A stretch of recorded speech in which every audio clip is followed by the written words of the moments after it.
Sometimes people say to me, "You've been talking about this for 40 years. Have things gotten any better?" And actually, I have to say, really, they've gotten worse. Ads sell more than products. They sell values, they sell images, they sell concepts of love and sexuality, of success, and perhaps most important, of normalcy. To a great extent, they tell us who we are and who we should be. Well, what does advertising tell us about women? It tells us, as it always has, that what's most important is how we look. So the first thing the advertisers do is surround us with the image of ideal female beauty. Women learn from a very early age that we must spend enormous amounts of time, energy, and above all, money, striving to achieve this look and feeling ashamed and guilty when we fail. And failure is inevitable because the ideal is based on absolute flawlessness. She never has any lines or wrinkles. She certainly has no scars or blemishes. Indeed, she has no pores. And the most important aspect of this flawlessness is that it cannot be achieved. No one looks like this, including her. And this is the truth. No one looks like this. The supermodel Cindy Crawford once said, "I wish I looked like Cindy Crawford." She doesn't. She couldn't, because this is a look that's been created for years through airbrushing and cosmetics, but these days it's done through the magic of computer retouching. Keira Knightley is given a bigger bust. Jessica Alba is made smaller. Kelly Clarkson, well, this is interesting. It says slim down your way, but she in fact slimmed down the Photoshop way.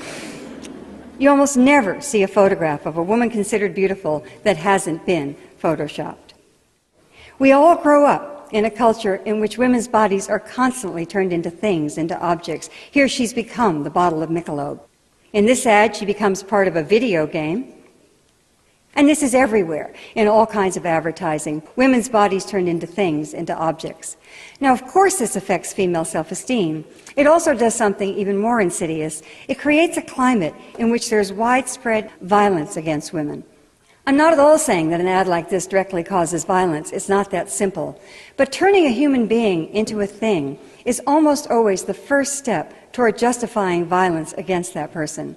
We see this with racism, we see it with homophobia, we see it with terrorism. It's always the same process. The person is dehumanized and violence then becomes inevitable. And that step is already and constantly taken with women. Women's bodies are dismembered in ads, hacked apart. Just one part of the body is focused upon, which of course is the most dehumanizing thing you could do to someone. Everywhere we look, women's bodies turned into things and often just parts of things. And girls are getting the message these days so young that they need to be impossibly beautiful, hot, sexy, extremely thin, and they also get the message that they're going to fail, that there's no way to really achieve it.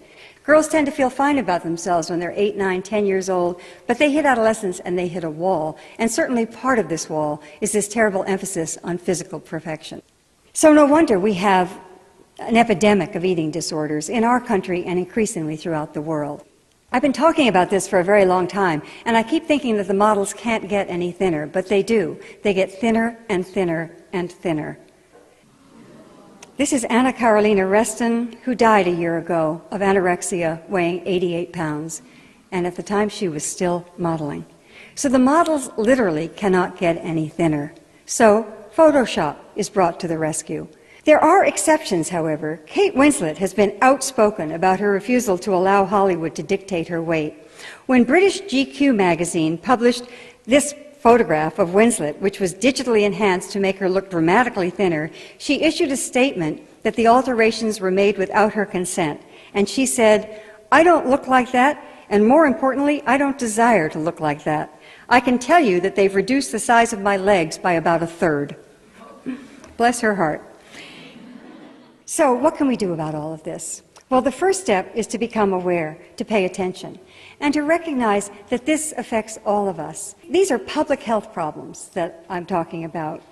The obsession with thinness is a public health problem. The tyranny of the ideal image of beauty, violence against women, these are all public health problems that affect us all. And public health problems can only be solved by changing the environment.